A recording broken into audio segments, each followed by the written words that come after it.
Yeah, so during that time I was alone, I was fucking hearing shit. Um, I don't know, I was hearing like things that like I was worthless and I was faggot and I was no good and all this shit. I was just getting in my feelings and I don't know what was going on with me. And I reached out to for what I thought was help. And I don't know. I made some bad decisions in my life, but I don't know if that was the worst. It might have been the worst decision I ever made. Asking for help, which I had never done before, and which I have a problem doing with now because I don't ask for help. And so I asked for help, and I ended up going on suicide watch. Um, when I went on suicide watch, I had a manic episode, and I was given some kind of shot. Now, let me tell you, I've been doing drugs back and forth for almost a year. I mean, I had, you know, drugs. And I was going back and forth, and I probably fucking OD'd once. But this would hit me with some shit and put me right fucking out. Like, immediately went out. I felt like I had came out of my body and seen myself. And so it makes me wonder what happened that day. And what did they do to me and what they gave me. I've always believed that, like, I never take flu shots, man. Never take fucking flu shots.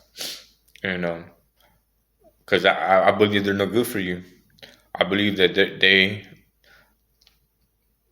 that we as society do not know the full extent of harm that those shots can have on us.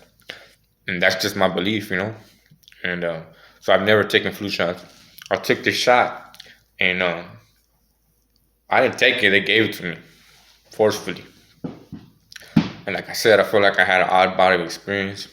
And I don't know what they did to me, but I woke up one day and I heard some kind of machine rumbling quietly. And I was like, what the fuck is that? So I started listening closely, and it was something in the bed. I was sleeping on a metal bed with like a thin mattress on it, and there was something inside that fucking bed. And I could hear it moving back and forth, like an X-ray machine, or like an MRI machine, or some shit. I could hear it, and I was like, "What the fuck is this?"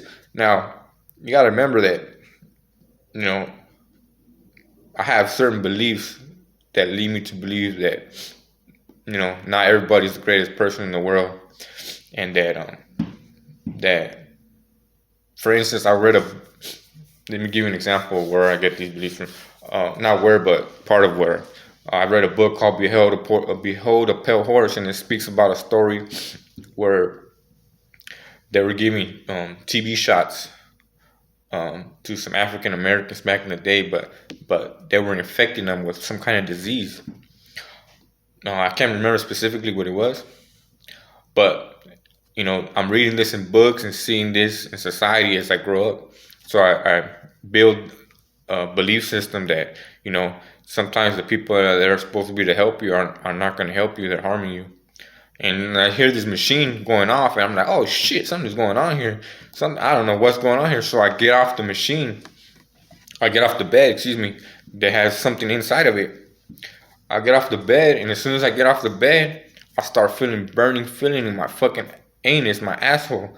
Like a laser's being pointed at my fucking ass and burning it. And I'm like, what the fuck is this? And then it's fucking burning like really bad. And then they start burning my fucking ball sack. And then from my ball sack it goes to my eyes. And I'm like, what the fuck? And it's like hurting really bad to the point where they're forcing me to get back on the bed. And I get back on the bed and they stop doing it. And I'll get off the bed and they'll do it again. They'll be burning my fucking eyes and burning my ball sack and burning my ass with some kind of, I don't know what the fuck it was. And at first I was like, man, maybe it's these drugs they're giving me making me fucking trip. But now I'll be exercising and I'll feel some kind of force coming down on me. And then one time I was exercising and out of nowhere I woke up on the floor and got up. I'm like, man, these fools are fucking experimenting with me, or they're torturing me for sure, because I could feel it. But they were doing some kind of experiments or something on me, or doing something to me. Personally, I think they were feeding me radiation or something, but they were doing something to me, and it was causing me to have manic episodes. I was banging my head and doing all this shit that I've never done before in my whole fucking life. And I asked for medical attention, mental health attention, and because I did that, I ended up being the victim of something that was going on in there. I don't know if it happened to other people or it just happened to me. I wonder to this day if it happened to other people. But I feel like they're getting payback for all the times that I have fought the system. I feel like, and sure enough, that was just the beginning, There's a couple times that I had attempted to commit suicide, and the cops would come in, instead of fucking trying to help me, they'll be fucking banging me, kicking me, fucking elbowing me. One time I think I even got thrown head first into a shower, and just pushed around, kicked around, and all because I asked for help, and they wonder why people don't ask for help, and wonder why people talk down upon other people or frown upon people that ask for help. And so that was just the beginning.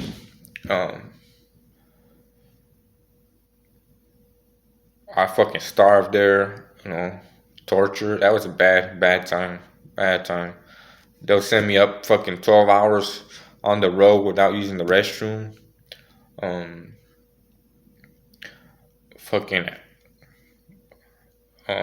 I hit the yard when I hit.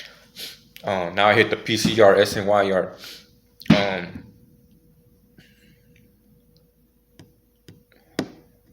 I hit the SNY yard, Donovan State Prison, San Diego. And I remember somebody telling me that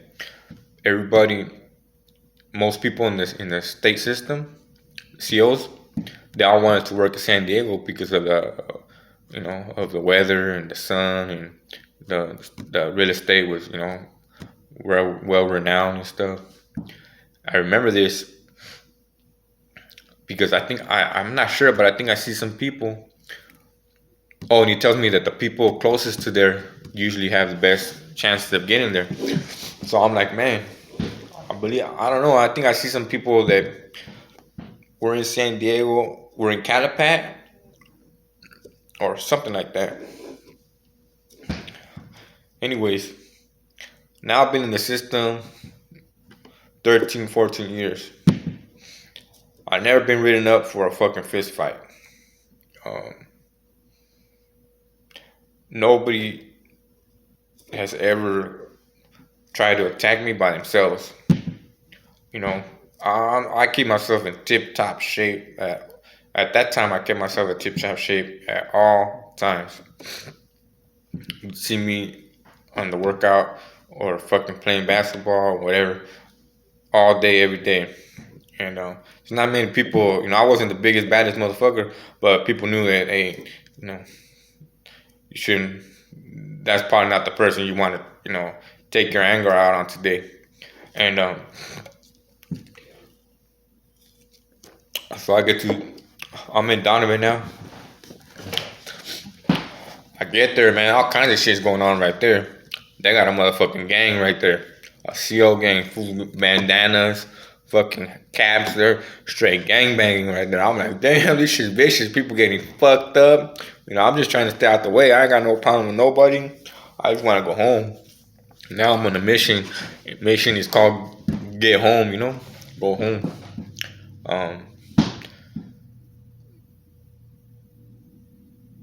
I forgot to mention that when I was in Calipan, my brother had came to see me with his girl and his two daughters. And I was jealous of that fool. I was like, man, fucking I wish I had a family.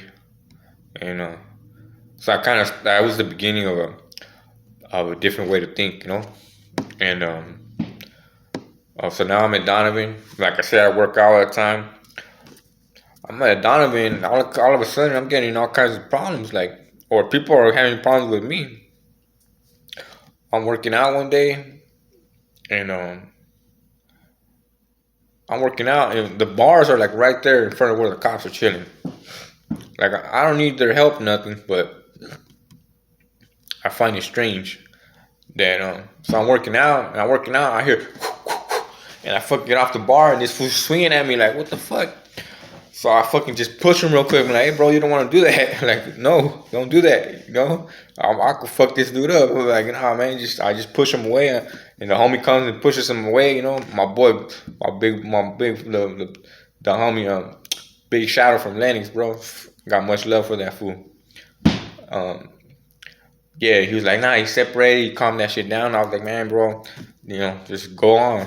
Yeah, I didn't want to. I felt like I could hurt him, and I didn't want to hurt him, and I didn't want no problems. I pushed him away. That was that.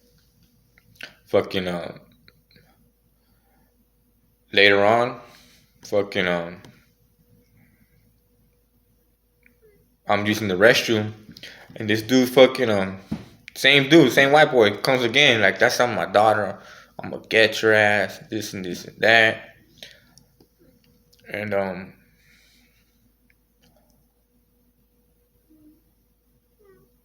so this time now I'm feeling like this is not safe no more. Like, this dude's coming up behind me when I'm using the restroom. He came up behind me when I was on the fucking bars. Like, I gave you a chance the first time, and now it's like now the first time I didn't feel like my life was in danger. Now the second time I feel like now you put me in danger, because you keep trying to come up behind me, and now now it's something that has to be dealt with. So I go on the mission.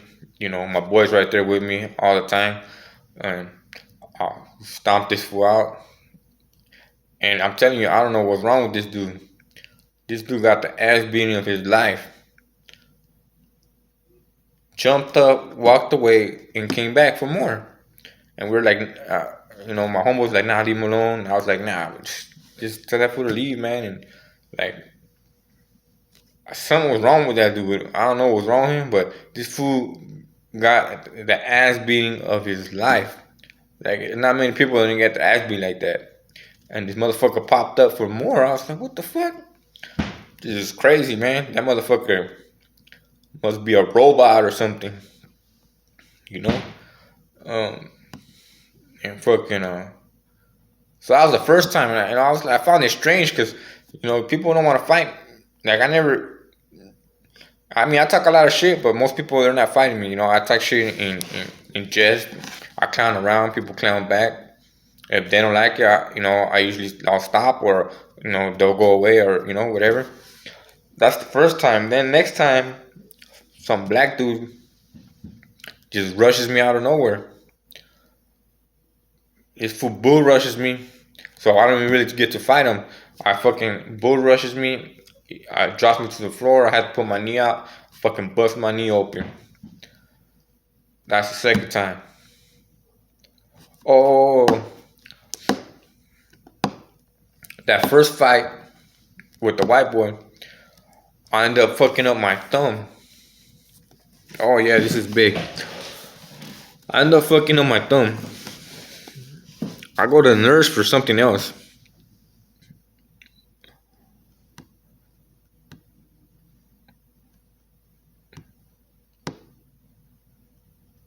I go to the nurse for something else. The nurse asked me what's wrong with my hand. I tell her nothing. And she's like, oh, I think something's wrong with it. I go, there's nothing wrong with it. She goes, yeah, you should get it checked out. I was like, nah, I'm good. She's like, no, pretty please, please, please, please, please. Like, straight begging me, right? And I thought she was being nice at first. I was wrong. So I get it checked out. They tell me it's broken. They take me out to San Diego to get a surgery on it. All into some expensive ass fucking place. And I found it weird because, in the state, you just go to the fucking hospital and they do what they do. Oh no, I went to a regular hospital. I went to a regular hospital first. And then I got the surgery done. But when they did the surgery, they put me to sleep. And I woke up with this big ass fucking scar in my hand. And I get the report, and the report says that they used the kit for a boxer fracture, but that all the pieces weren't there. So he tried something new, or he worked with the pieces that he had, something like that. In other words, he said that he didn't do it correctly. He just did it on the fly. He just decided to do whatever he wanted. So I found that really strange for somebody to admit, first of all, that they would do that. Second of all, that they would admit that. Like, if I'm a doctor and I did some crooked ass shit, I probably would say that. But he admits to that. And then I'm having pains in my hand, so I go back and they take me to some expensive ass place. And I go there and I have another procedure done, and they put me out again. And when on my way out, I got an officer telling me, like, that's a common injury. Like, I've had that, a lot of my colleagues have had that. And he looks at me and he's like, And at first I shook that shit off. But now I realize that this injury doesn't even call for surgery. Not even if you had surgery, it wouldn't be put out, but it doesn't call for surgery at all. So I'm putting two together. Like, what happened? What did they do to me? And even if it was a bad call that they were gonna do surgery on me, I wouldn't have been put to sleep. And then that brings me back. Now I start realizing that, whoa, this is bigger than I thought. Like, these fools have more power than I thought they did. And it brings me back to remember when I was in Corcoran SHU, I was having problems pissing out rocks. It felt like I was pissing rocks out. I believe I was pissing rocks out. And these guys took me out to Bakersfield somewhere to have one of those x-rays with iodine put in it. But before I had that procedure done, they had me sign a form saying that they were not responsible if I died. And I was taken aback by that, but I was like, well, I'm in a fucked up position. If I need medical attention, if I don't sign this, I'm not gonna get medical attention. Like, what am I supposed to do here? So I was like, oh, fuck it. I signed it. Now I realize that same procedure is not. I had that same procedure done, and I asked, and they're like, no, it's not a fucking life or death thing. This is a simple procedure. It doesn't have to. It shouldn't affect your livelihood or have an effect on you living or dying. So I'm like, wait a second. That's two in the books now. First is the procedure where they pumped this iodine stuff into me, or who knows what they pumped into me. And then I have a broken hand that they put me out to sleep twice when it didn't even call for surgery. It's a very common injury. And ever since that stuff that happened in the mental health facility, I've been having issues with my testicles. I have these spots in my legs. that I don't know. It looks like cancer or something to me. Uh, I'll be throwing up out of nowhere. I have headaches, diarrhea. I can't sleep. Cold. Sometimes I have cold sweats. Um, I'm fucking shitting on myself. Like sometimes I can't hold my shit, and my fucking kidneys just be killing me. Um, and I'm thinking like this is all connected, cause it doesn't stop. I have people fucking coming up to me randomly, spitting on me. Uh,